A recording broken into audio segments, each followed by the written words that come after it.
Reka tubasuhuze kandi tubashimira mwese abadukurikira muri hirya no hino ku isi mu bihugu bitandukanye, ku migabane itandukanye, cyane cyane mwe mu rurimi rw'ikinyarwanda kuko ari rwo rurimi tuvuga. Ni ku IHUMURE TV. Reka nshimire ababanye natwe mu bihe byatambutse, abamaze gukora subscribe ku channel yacu IHUMURE TV, muhabwe umugisha n'Imana. Hanyuma nawe utarayikora uyikoze kugira ngo ngibuze dusangire byinshi tubagezaho, muhabwe umugisha kubwo gutekereza gufatanya natwe. Hanyuma kandi urabona inzogera ku ruhande nayo uyikandeho kugira ngo noneho ujye ubonera amakuru ku gihe cyangwa se ibiganiro ku gihe igihe tubikugerezaho. Si ibyo gusa rero, niba ukunze ibiganiro tukugezaho ukande like, hanyuma kandi uduhe ibitekerezo nshuti yanjye, duhe ibitekerezo hasi muri comment. Niba ari ijambo ry'Imana wandike amena, cyangwa se niba wagaye uvuga uti ndagaye, niba wishimye uvuga uti ndashimye, biba byiza kandi nanone.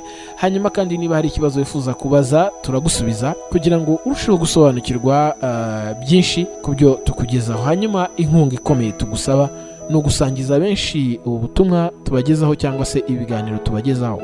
Ku IHUMURE TV tubagezaho ijambo ry'Imana, abakozi Imana batandukanye babwiriza ijambo ry'Imana. Akenshi iyo tujya kuri YouTube hari ubwo tuba tugiye mu bintu bitunezeza, entertainment, comedy n'ibindi byose bishobora gutuma twishima twumva turuhutse mu mutwe, cyangwa tugaseka ko none hari umwanya nanone ukeneye kugira ngo ubugingo bwawe bwakire amagambo y'ihumure.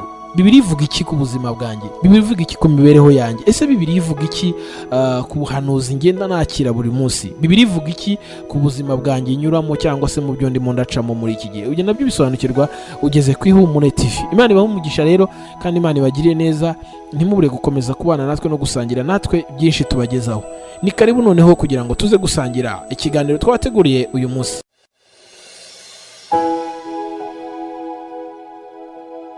Ndetse nonesheje witwa Kristo ngo agiye kubona abana bagenda mu rurembo rwera Siyoni, ngabana bagenda ku nyanja y'ibirahure, ngabona ijuru ryaho ryatse, ngabona inkike ni 12 ngo razama amazina 12 intumwa y'Imana, ngo agiye kubona ngabona intebe y'Imana, ngabona mu ndiba yayo ngo hari mu isoko y'amazi, ngo wanyagaho ntabwo yagize inyota ukundi, ngo agiye kubona ngabona ku nyanja y'ibirahure ngo hari umukorongi ugotiyonya iyo ntebe ngo witwa Topazi, ngo agiye kubona na za Simaragido, Titarisiso yamabuye, ngo agiye kubona hakurya y'urwo ruzi ngo hari igiti ngo cyera uko umwaka utashye, ngo wakiryagaho wese ngo ntago yigeze yongera gusonza ukundi. Agiye kubona ngabona Imana iramanutse hanaguye amarira yabo ku maso, nubwo isi yahinduka andi nikute safo, aho urivuga ngo nubwo isi yanyanga, nubwo isi yahinduka, nubwo imisozi yakurwa hayi, nubwo amazi yakama, nubwo nabandi ho nkagati, ni nikutisaba Uwiteka uri hejuru. Mbonye Imana icecekesha urusaku rw'abadayimoni, mbonye Imana ikiza abantu abarozi, mbonye Imana ikiza abantu ibyago, mbonye abantu babyana neza, bava muri Tobara amahoro, bava muri Sale Dope amahoro,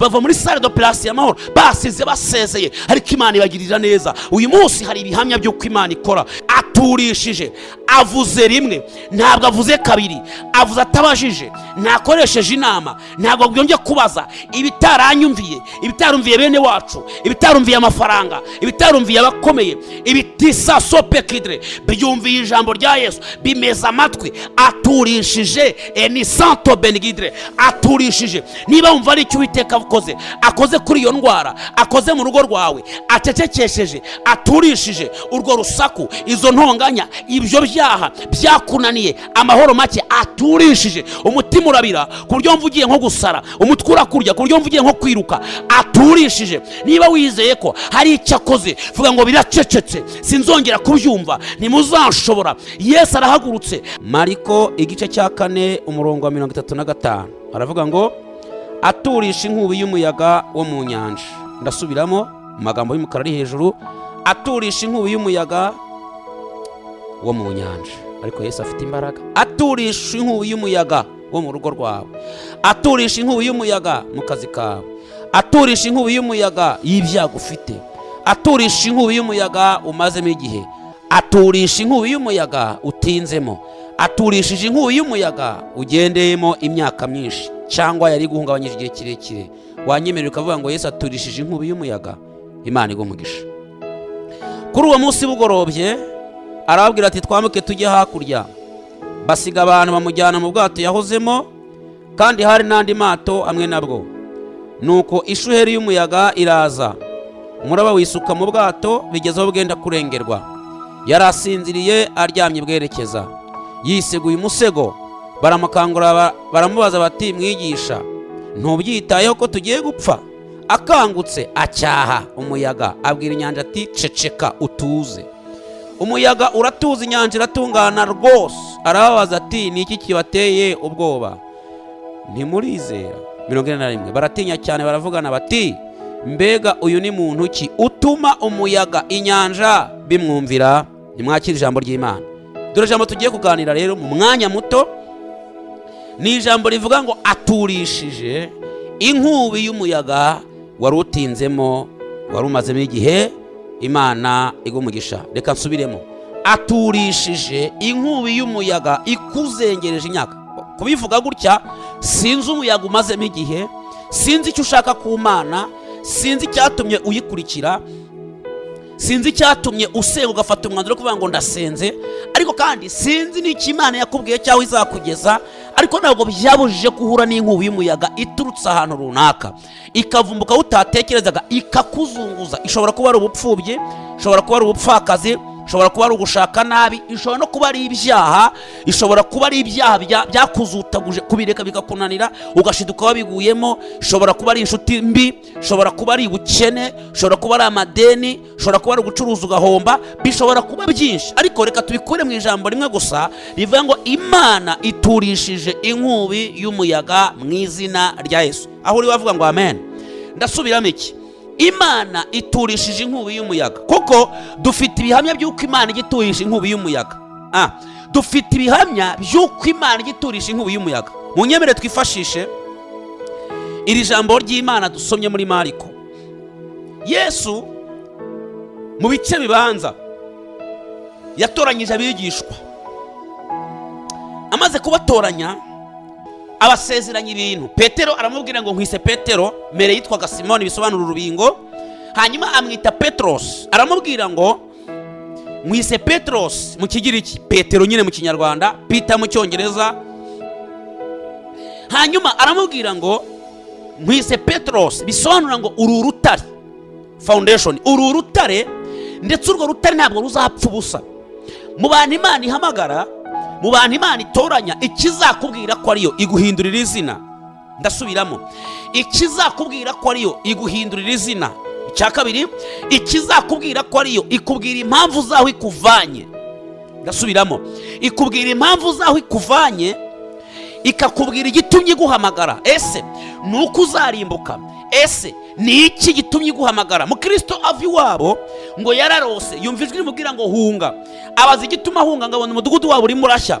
Uwamuhamagaraga amubwira ngo ndakujyana mu mudugudu w'igikundiro, mu midugudu y'Isiyoni, mu misozi yaho, ariko umudugudu wanyu witwa rimbukiro, nta cyiza kirimo. Imana ikubwira impamvu igitumye iguhamagara. Icya gatatu, Imana ikubwira aho ikujyana n'ibyo izagukorera. Iyo imaze kukubwira ibyo, ifatana nawe ikiganza. Ndasubiramo, iyo imaze kukubwira ibyo, ishyigikira ijambo yavuze. Iyo imaze kukubwira ibyo, irabanza ikakwiyegereza.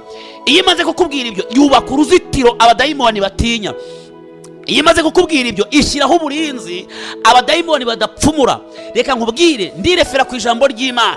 Yabwiye Kuro igice cya 45 Yesaya, iramubwira ngo wowe Kuro naraguhamagaye, ndakwiyegereza, nguhindurira izina, ngusiga amavuta uruwasizwe. Iramubwira ngo rero impamvu nguhamagaye ni ukugira ngo ushire mu bikorwa ibyo nasize mvuze, kandi ndagira nkubwire ngo aho kujyana no kugira ngo usoze amasezerano yawe nabwiye. Ariko umva protection nguhaye, kuko hari abadayimoni bakwasamiye. Icyambere nuko ngiye kukwiyegereza, narangiza nkakujya imbere, kuko hari aho nzu utashobora, hari aho nzu utajya, hari aho nzu utarenga umutaro, hari ibikwasamiye ari byinshi. Ariko kandi nzakujya imbere, ahataringaniye nzaharinganiza, nzamenagura inzugi z'ibyuma, ibihirizo by'imiringa nzabicamo kabiri. Iramubwira ngo nzaguha ubutunzi bw'ahantu h'umwijima ndetse n'ahantu hiherereye. Iramubwira ngo nzakenyuruza abami, nindangiza ngo ukenyeze. Mu bintu Imana iguha, aho harimo protection, ariko harimo n'amasezerano. Ayo araguherekeza, kabone n'ubwo inkuba zakubita, kabone n'ubwo imisozi yatenguka. Nasomye ijambo muri Zaburi ya 46, iravuga ngo aha ni bene Kora baravuze ngo Uwiteka ngo niwe mana yacu, ngo nawe mbaraga zacu. Baravuga ngo ni umufasha utabura kuboneka mu byago no mu makuba. Baravuga ngo ibyo yatubwiye izabisohoza. Ariko baravuga ngo nubwo imisozi yakurwa hayo ikimuka, ndakubwira ibi, nubwo aho utuye hakwimuka, nubwo hatenguka hagashira, nubwo aho bwacyo ukabona umwuzure wateye. Baravuze ngo hariho uruzi rw'Imana, ngo Imana izatabara, ngo Imana izadutabara, ngo kandi rushimisha ururembo rwera rw'Imana. Urwo ruzi nta rundi ni wowe. Imana yamagaye ikaguha amasezerano. Ndakurahiza ukuri kw'Imana ihoraho. Aho utuye nubwo wasanga umwuzure wahamaze, nubwo wasanga abantu bose aho ngaho bimutse, nubwo umusozi Imana yawe wimura ugasanga wimutse ukajya hakurya, nubwo byagenda gute, Imana iherekeza ijambo. Nubwo wabona inzitizi zingana gute, Imana iherekeza ijambo. Nubwo abarozi bakwiteranya, abo njya numva ngo zahehe n'abagendera ku dutaro, abo njya numva basumba wanga ngo baroga cyane, abo njya numva ahantu batandukanye ngo baroga bagendera n'ahantu hakomeye ngo baguhingisha n'abantu nijoro, nubwo bakwiteranya bagakora ishyirahamwe ringana gute, icyo Imana yavuze anisa tokita izagisohoza. La rimanda la kosideme vopiko izagisohoza. Kabone nubwo cyaca ahantu hakomeye, ariko izagisohoza. Imana yabwiye Yeremiya, ndumva ndimo mfashwa, yabwiye Yeremiya ngo Yeremiya we nakumenye ntarakurema. Iramwibwira ngo nakumenye Yeremiya ntarakumenya, wowe uneza amatwi. Imana ikuzi ukiri urusoro mu nda ya mama wawe, yakumenye ukiri mu bitekerezo byayo. Igihe papa we na mama bari batarahura, wari uri mu migambi y'Imana, yari izi ko uzaca aho hantu. Niyo mpamvu ugize amahirwe akomeye ko wumvishije ijambo. Shitani arahombye utarakwishe ejo, utarumvira ijambo. Shitani arahombye utakwishe mu kanya saa moya, saa mbiri itaragera mutarumvira ijambo. Kubera iki? Ntabwo akigushoye, kuko aya ni amasezerano ari guca mu kanwa k'umukozi w'Imana. Arimo kubwira ngo yakumenye atari yakurema, agushyira mu bitekerezo asisa topifo na manda, agushyira mu bitekerezo kugira ngo ujye kuvuka wari mu bitekerezo by'Imana. Mu yandi magambo, uri proje y'Imana, wari mu bitekerezo by'Imana. Nubwo isi yahinduka, yubahe, mbabarira yubahe aho uri. Wavuga ngo nandi mu bitekerezo by'Imana, abarozi bagende gake, inzara igende gake, ideni rigende gake, narindi mu bitekerezo by'Imana. Imana yambwira ngo nakumenye ntarakurema, nkweza utari wavuka. Ndagira ngo iri jambo rikweze, ndagira ngo iri jambo rigushirireho kuba uwo ukwiye kuba we. Iri jambo rikwezeho ibyaha, iri jambo rikwezeho ibicumuro, kuko hari icyo Imana igiye gukora. Nasubiramo ko Imana igiye gucecekesha umuraba utinzemo. Ushobora kuba uwo muruho, kuko umuraba urinjira n'umuyaga, ntutinya, nta gukomanga, uyinjira utawuhamagaye. Ariko uyu mugoroba, hii ni wakati ya kupokea. Iki ni igihe cyo kwakira, iki ni igihe ugiye guhura n'imbaraga z'Imana. Hii ni wakati ya miugiza, Mana we. Hii ni wakati ya Mwenyezi Mungu. Iki ni igihe cy'Imana ku buzima bwawe. Iki ni igihe cy'Imana igiye guhindura ibitekerezo n'imigambi by'abarozi ku buzima bwawe. Igiye guhindura ibyo wibwira umva ugiye gupfa. Ibitekerezo byawe Imana igiye kubishyira ku murongo wa nyawo. Ibitekerezo byawe Imana igiye kubyubaka. Nshaka kubwira ngo Imana igiye kwegura ihema ryawe, rigiye kongera guhagarara, amateka yawe ahinduke. Ndumva uyu mugoroba hari ibintu bigiye kuremeka. Ndumva hari ibitare biri kumeneka. Ndumva hari imisozi iri gutenguka. Ndumva hari imisozi abadayimoni bubatse iri gutenguka, iri guhinduka umushyitsi kubera ijambo Imana ishishemo muri uyu mugoroba. Nanjye numva arimo rimfasha, kuko hari ibintu Imana igiye gucecekesha, hari imiraba Imana igiye gucecekesha. Ibwira Yeremiya ngo Yeremiya we, nagushiriyeho kuba umuhanuzi uhanurira amahanga yose. None genda umbwirire ubwoko, genda ubambwirire ngo ndi Uwiteka, wanga icyaha, wanga ikizira. Nari narabateye ngo bashore imizi, ndetse ndabakorotira, ariko uyu munsi barangomeye. Genda ubambwirire ngo nibahindukire, kuko nibahindukira bagakora ibishimwa mu bigawa, bazaba nk'akanwa kanjye. Irababwira ngo genda ubambwirire ngo nzi ibyo nibwira nzabagirira, kuko si bibi ahubwo ni ibyiza, kugira ngo mbarebe umutima w'ibyo muzabona hanyuma. Yeremiya aranga. Imana itimushyira mu iyerekwa. Ndagira ngo uyu mugoroba ujye mu iyerekwa ry'icyo Imana yavuze. Irababwira ngo Yeremiya we, uruzi iki? Yeremiya ati nduzi inkoni y'umurinzi. Irababwira ngo uko niko ndinda ijambo ryanjye, nkaririnda ibihe n'ibihe, nkaririnda imyaka n'imyaka, kugeza igihe rizasohorera. Narindi mbabwira ngo Imana nubwo byagenda gute, ijambo Imana yavuze izarisohoza, kabone nubwo isi yahinduka. Ndetse uwitwa Yohana yageze kubona ngo isi yazinzwe nk'urupapuro. 21 byahishuwe ngo ajya mwiruka ngo abona ijuru rishya, abona n'isi nshya, ngo ariko abona isi ishaje, abona n'ijuru rishaje ngo byazinzwe nk'urupapuro.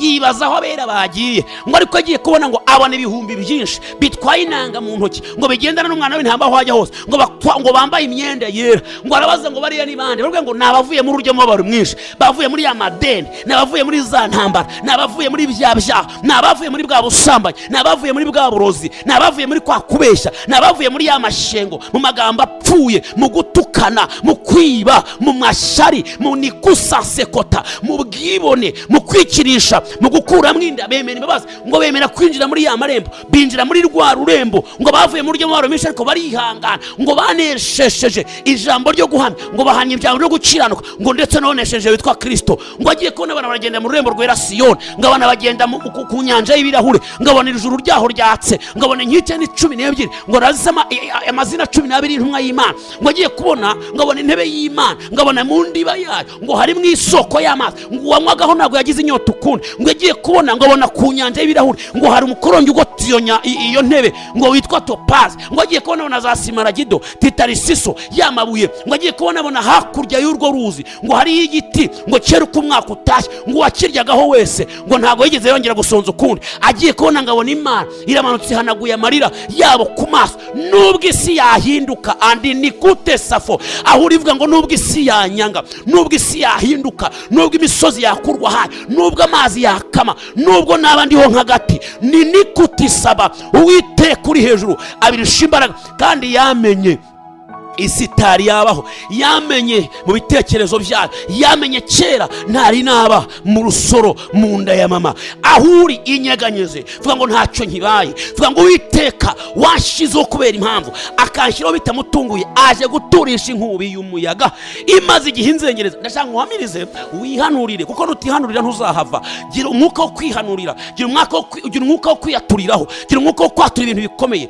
gira umwuka wo kwirukana ibintu bikomeye, kuko ibyo bibazo ufite bifite amatwi irumva. Yesu ahamagara intumwa ba Petero, ba Yohana, ba Andereya n'abandi bagera ku 12, ariko arababwira ngo nimunkurikira mbahinduriye amazina. Abahindurira amazina, hari abayise abana b'inkuba. Nawe ufite izina Imana yakwise. Tuvugisha ukuri, ndiho ndavuga n'abantu bavuganye n'Imana. Niba nawe utaravugana n'Imana, uyu munsi winjiremo, kuko hari amateka agiye guhinduka. Mbonye Imana icecekesha urusaku rw'abadayimoni, mbonye Imana ikiza abantu abarozi, mbonye Imana ikiza abantu ibyago, mbonye abantu babyara neza, bava muri tobara amahoro, bava muri sale dope amahoro, bava muri sale d'operation amahoro, basize basezeye, ariko Imana ibagirira neza. Uyu munsi hari ibihamya by'uko Imana ikora ibintu bitangaza. Kandi ahuri nawe, ese urozwe igihe kingana iki? Wanzwe n'abangana iki? Kuki utapfuye? Yesu ahamagara abigisha, arababwira ngo mbahinduriye amazina.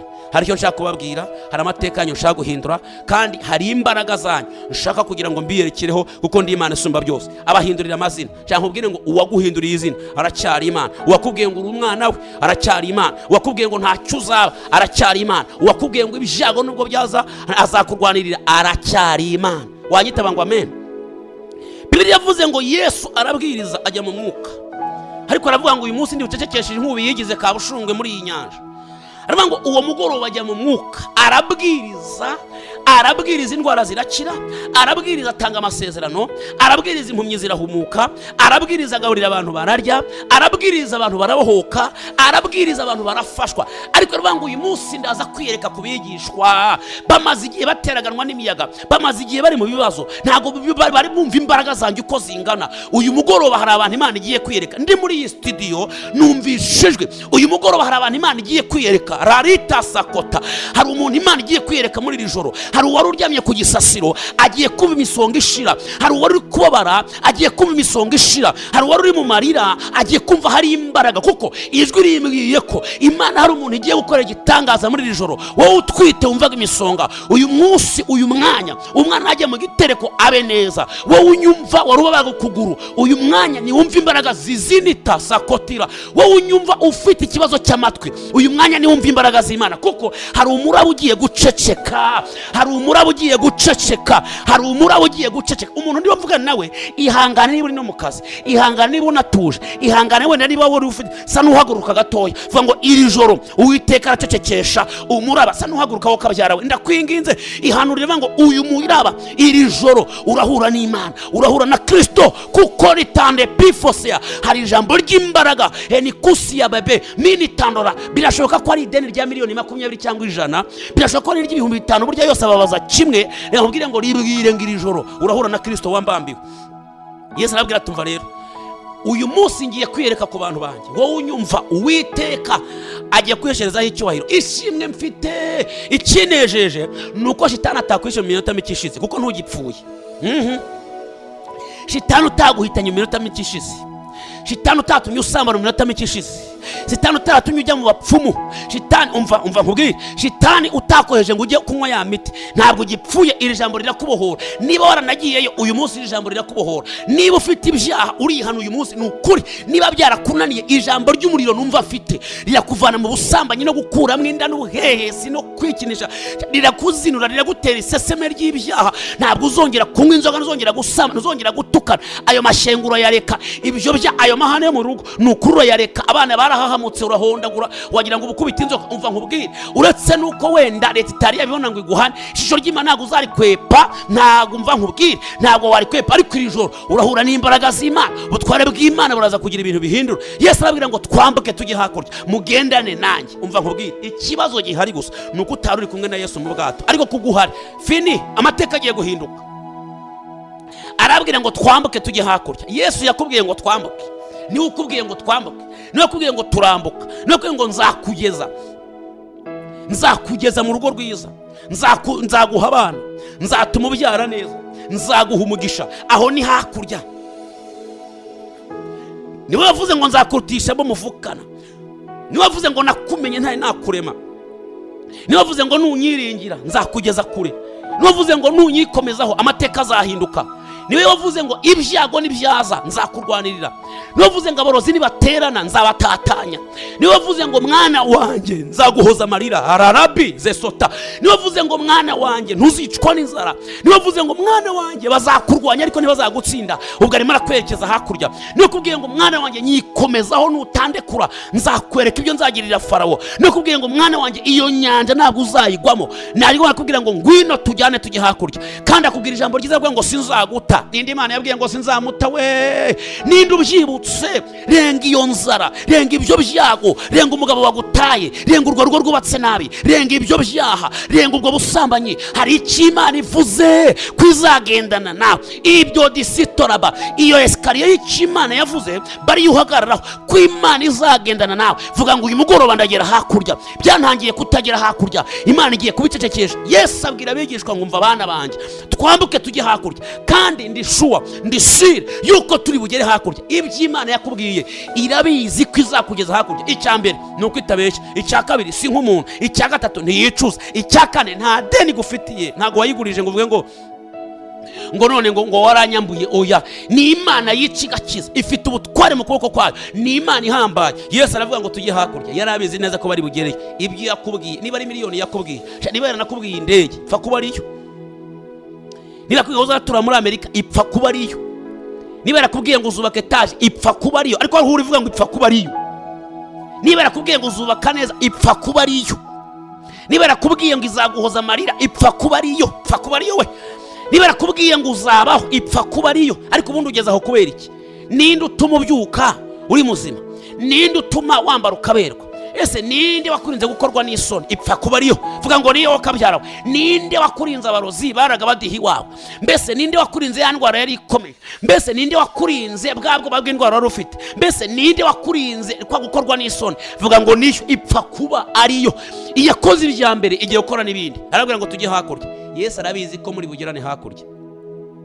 Aho urivuga ngo amen. Yesu arabizi ko muri bugerane hakurya. Arabwira ngo tujye hakurya. Bikubita mu bwato ngo bageremo. Yesu araryama. Bibiliya ivuga ngo arasinzira ariko yerekeye ibwerekeza, kandi ntiyava mu bwato. Ariko arangije umurabo uraza. Nshatse navuga ngo yabigizemo uruhare kugira ngo yerekane imbaraga ze. Umurabo uraza, umuhengeri uraza. Umva, haza kabutindi zose zo mu nyanja, zose zimwikubitaho. Ubundi ikizakubwira ko ari Yesu ukoze imirimo n'ibitangaza, ikizabikubwira nuko azacecekesha urusaku rw'ibyaguhagurukiye abantu bose babireba. Kandi ikizakubwira ko uri kumwe na Yesu mu bwato, uzahura n'ibikomeye byinshi pe, ariko ntibizaguhitana. Uzarwana intambara nyinshi ariko uzazinesha. Uzahora n'ibigusubiza inyuma cyane mu bwato urimo, ariko ntabwo uzasubira inyuma, uzakomeza winjire. Uzahora n'urucantege rwinshi ariko uzagera hakurya. Upfa kuba uri kumwe na Yesu mu nyanja gusa, upfa kuba uri kumwe na Yesu mu bwato. Inkubi iraza ye. Reka mabwire, iyi nkubi ntabwo yari iremetse ako kanya, yari isanzwe iriho. Ibi byago byari bisanzwe biriho, ariko uwo munsi biribeshya. ndafashijwe. Uwo munsi biribeshya. Ubwa mbere byaraje biteragirana ba Petero, kuko ba Petero bose bari abarobyi, ndetse barabatuwe n'ubwa mbere, si ubwa mbere tugiye kuba birandura tubice. Ariko uwo munsi biribeshya. Ibyaje byaraje, uyu munsi byaribeshya, kuko iyo bitaza kwibeshya uba warapfuye. Biribeshya. Hari abantu badakorwaho nk'uko byarama. Nasomye ijambo riri mu Byakozwe no 12 riravuga ngo igihe Petero yari bupfe, ngo igihe kandi Herode yaragiye kwiyongeza Petero, ngo Imana iramukiza, marayika aramukiza. Hari abantu badakwiye kwiyongezwa. Abadayimoni hagiye bibeshya bakatubwira ko bagiye kutumara, bakatubwira ko bagiye kutwica, ariko baribeshye. Aho rivuga ngo baribeshye, kuko iyo baza kuza utaravuganye n'Imana byashoboka, iyo baza kuza Imana utaravuganye nawe byashoboka, baje utari kumwe na Yesu mu bwato byashoboka, bakuroga bigakunda, amaguru yabyimba pe, nukuri umugongo watumba, cyangwa kukubwiza ko umva bagucapete, urugo rwasenyuka. Ariko bibeshye. Uyu munsi bibeshye, icyumweru gishize baribeshye, uyu mwaka waribeshye, kuko wamenye Kristo. Baribeshye. Bararoga ariko nturogeka, baravuma ariko ntuvumika, barakwanga ariko ntacyo bivuze, baragutuka ariko ntacyo bivuze, kuko uri kumwe na Yesu mu bwato. Uwo munsi ibyago biribeshya, ngo biraza biteragirana abayigishwa, birabateranyagirana, birabagaragura pe, birabagaragura. Birati umva, si ubwa mbere turabagaragura. Nibutse umwami witwa Senakeribu yagiye gutera uwitwa Hezekiya. Ageze yamubwira ibintu bitatu. Icya mbere aramubwira ngo Hezekiya we, nta mbaraga ufite, njye mfite imbaraga, ndagutwitiza ibifari 20,000, gusa mfite ikibazo cyo kudafite abasirikare bo kubirwanisha, ndabigutiza ejo saa 2 turwane. Icya kabiri aramubwira ngo, abivuga mu ruhame, aramubwira ngo Hezekiya ye kubiringiza iyo Mana, ngo koko kuyiringira nko kwiringira Egiputa, ngo koko kwiringira Egiputa nko kwiringira urubingo rusadutse rwagusatura rugapfumura mu kiganza. Icya gatatu aramubwira ngo Hezekiya we, impamvu nkubwiye ibi, natsinze abami 7, nsinda ibihugu 7, kandi bizeraga Imana nk'iyo wizera. Iyo Mana usenga abo natsinze narabishe, ndabarangiza ndabatsinda, kandi bizeraga Imana nk'iyo yawe. None urambwira ko ufite izihe mbaraga zatuma ntagutsinda? Ariko umva nkubwire, uwo munsi yaribeshye. Yibeshya ku wavuganye n'Imana Hezekiya, yibeshya ku wakoreye Imana akiri muto, yibeshya ku muntu wagize imigambi myiza, yibeshya ku muntu Imana yavuze akiri muto, zizikotebemo mini ya zandodra. Aribeshya. Bibeshye kuri bene, umva barwanyije bene wanyu barabashobora, bashyiramo karande birakunda, umva bashyiramo imanza zidashira, umva batumye madashaka birakunda. Ariko kuri wowe vuga ngo ni izingiro ry'umugisha. Ariko byiyatireho kabyara, nimushake mwe mudashaka, nimushake mwe mutabyara, nimushake mwe mudatera imbere, iwanyu muzerera uruzerero gusa cyangwa hari y'uburaya, mbega iwanyu nawe ushaka ngo bikunde, vuga ngo ni nge zingiro ry'umugisha, kuko banyibeshyeho, kuko ndi umunyamugisha. Bibeshye. Karande nizamfata uyu munsi iracika, mateka agiye guhinduka. Mariage ndayiko, nishaka iwanyu mudakora mariage, ndakwambika impeta nshingiye muri iri jambo. Shaka iwanyu mudashingirwa, ndagushingira nshingiye muri iri jambo. Iwanyu mutubaka ngo bikomere, umva urugo rwawe rurakomera nshingiye muri iri jambo, ndatura umugisha, kuko inkubi y'umuyaga Uwiteka agiye kwicecekesha. Umva, hanyuma Hezekiya ngo azamura urwandiko imbere y'Imana. Batumva rero wibeshye, kuko umugabo turi kumwe afite imbaraga, ngo azamura urwandiko imbere y'Imana, abwira Imana ati, Mana njye nitwa Hezekiya, ndi umwami, ariko nawe uri umwami w'isi n'ijuru, njye ndi umwami w'igihugu kimwe, ariko umugabo yansuzuguye witwa Senakeribu, none bagushyizemo. Iyo nza kuba wenda utarimo, njye mba ngiye kwirwanirira. Ariko impamvu bavuze ngo kukwiringira nko kwiringira urubingo rusadutse. Ariko se koko Mana, uru rubingo rusadutse? Nemere ko ngende bitangaze ko urubingo rusadutse, koko kukwiringira nko kwiringira urubingo rusadutse rwamfumura mu kiganza. Urubingo nta mbaraga rugira, ntirwarasa, ntirwakubita umuntu, ahubwo nirwo ruvunika. Koko uru rubingo rusadutse, iyera iri mu ijuru iravuga ngo uyu munsi Senakeribu yibeshye. Uyu munsi hari ibyo yakoze ndamureka, ariko uyu munsi yibeshye. Uyu munsi sindi bumureke, ndatangaza umuyaga warahushye, Imana irawureka, uha mu bana irawureka, uha mu muryango irawureka. Ariko uyu munsi umuyaga wibeshye, Imana igiye kugira ikirema, icecekesheje umuyaga mu izina rya Yesu. Imana ibwira Hezekiya ngo ejo nzirwanirira, amateka azahinduka, ngo kandi urugamba si urwanyu ahubwo ni urwanjye. Ndumva mfashijwe. Urugamba si urwanyu ahubwo ni urwanjye. Umuyaga uribeshya, urazuza mu nyanja. Ba Petero barimo nk'uko bisanzwe, ba Yohana barimo nk'uko bisanzwe, ba Andereya barimo nk'uko bisanzwe, ba Yuda barimo nk'uko bisanzwe. Ariko harimo n'undi mugabo witwa Yesu. Nibutse umunsi umwe mu gice cya 3 Daniyeli, ngo bafashe abasore 3 bajugunya mu itanura ryaka umuriro. Bari 3, ariko baribeshye, bari bazi ko ari Saduraka, Meshaki na Abedenego gusa, ariko hari harimo n'uwa 4 witwa Kristo. ngo bajugunyemo basanga Yesu yamaze gutegeka umuriro, arawunetraliza, arawubwira ngo wa muriro we wariye benshi, watwitse inkwi nyinshi, wariye amasazi menshi, wariye abantu benshi, watwitse ibiti byinshi. Umva, wa muriro we watwitse amasazi, utwika imibu, watwitse ibintu byose, n'imbwa zaguyemo zarahiye, na za nyakabwana zarahiye. Ariko hari abantu badakorwaho, abagiye kuza witonde, kuko nubatwika nanjye turibonanira. Umuriro avuga uti ndakumva Kristo, nta muntu utakumvira wavuze. Hanyuma uwari wanazemo witwa Nebukadineza ngo agiye kurunguka, aravuga ngo twibeshye, twajugunyemo abantu batatu tuzi ko basanzwe, ariko mbonyemo wa kane. Uyu munsi umuyaga wibeshye, ndetse n'ibyago byaribeshye, kuko hari uwa kane wamaze kwinjira muri wowe. Hari undi udasanzwe wicaye muri wowe, hari uwicaye mu mutima wawe, hari uvuga bikaba, hari ukurotesha neza, hari utuma uticwa n'inzara, hari utuma udakorwa n'isoni, agatatanya bya byago byose. Ariko aho uri wanyemereye wowe kabyarawe, ukazamura ibiganza ukavuga ngo uwacyagiye aracyahari, uwandinze aracyahari, uwavuganye nanjye aracyahari, uwandinze ibyago aracyahari, waturikije ya mishibuka aracyahari, uwateguye ya mitego aracyahari. Data we ni umwami ukomeye. Bibiliya ivuze iki? Yavuze ngo umuyaga uraza, urahuha nk'ibisanzwe, ukubita ku bwato nk'ibisanzwe. Icyantangaje, ubwato ntibwahagaze, ariko biravuga ngo bwenze kurengerwa. Kandi uyu muyaga waje ntukomanga. Hari igihe umuyaga uza ntukomange mama, umuyaga ukazuka ko ukinjira ntukomange mu cyumba, ugasanga umuyaga urimo, ukabwira ngo genda umuyaga ntago ndi bwinjira, ntabwo usohora. Waba utwaye imodoka umuyaga ukakubwira ati genda umuyaga, parika imodoka tubanze tuganire. Ariko ndashimira Uwiteka ko adakangwa n'ibyo bintu. Umuyaga uragutera, uri mwiza, uri igishongore, ukambara bubu nziza, ariko ukabuhuhwa n'umuyaga, ukabuhuhwa n'umuyaga w'indwara ya kanseri uyigendana, ugahorana umuriro mu nda, ugahorana ibibazo, ukumva ikiziba cy'inda cyarabyimbye kubera umuyaga. Umuyaga ukakubwira ngo byuka tuvuge, umuyaga ukakubwira ngo waje uri umugore mwiza, ariko wagushatse akakubwira ngo iyo nkurebye mbona ntazi icyo uri cyo. Umuyaga uraza ugahuha inshuti zikakuva. Umuyaga ntukomanga. Umuyaga uraza ukicara muri saro n'abana ntibakuvuge neza. Umuyaga uraza ukaguteranya n'abantu, inshuti, abaturanye bakakwita umurozi kandi utaroga. Umuyaga uraza abantu bakakuva baturiya muntu arirata n'umwibone. Umuyaga uraza ugaterura ivumbi na za n'ibintu byose, ukakwambika icyangiro, aho ugiye ukagerageza ukimakiya, ukicongesha, ugaconga n'ingohe, ugasuka ushyiramo niba ari ibituta, niba ari bya bindi mushyiramo. Ariko umuyaga ukakubwira ngo urasa nabi, n'ukurebye ntakurebe n'ihumye. Umuyaga uraza ukakwambika icyangiro, uguteresa uyu munsi ejo ntagaruka. Umuyaga uraza ukirukana inoti ya 5 mufuka yawe, ndetse inoti ya 5 ikamera amazi, kavuga ati uriya muntu umuyaga waraje ntago dukwiye kwinjira mu mufuka we.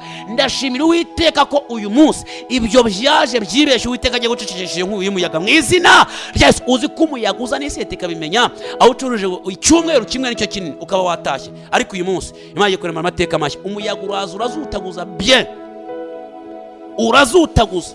Ariko umwe mu bigishwa bati uyu muyaga watuzengereje utazi ko turyamanye n'umugabo witwa Kristo, uvuga ibintu bikumva, ucecekesha kanseri gaceceka, uhamagara fiyansa akaza yiruka, iyo avuze biritaba, byose biza bihinduka umushyitsi. Ngo baragenda baramukangura bavuga ngo Yesu uraryamye kandi tugiye gupfa. Yesu arakanguka, nta magambo menshi. Yesu aje nta magambo menshi, nta wagishije inama, ntarinze gukoresha inama, ntarinze kubaza abaturanyi, arabizi ko batakomera kutabarwa, ntarinze kubaza. Umva nkubwire, Yesu aje wenyine, ntagombye kubaza abaturanyi cyangwa kwa tonto cyangwa kwa tantine. Yesu araje afata ijambo, avuge ku buzima bwawe, avuge ku byawe. Yesu araza ngo ahagarara mu bwato hagati, yitegereje inyanja, ngo acyaha. Gucyaha ni ugucecekesha. Avuga ngo acyaha inyanja iratuza, acyaha umuyaga uraceceka. Bibiliya ivuga ngo biramwumvira, ngo biratungana rwose.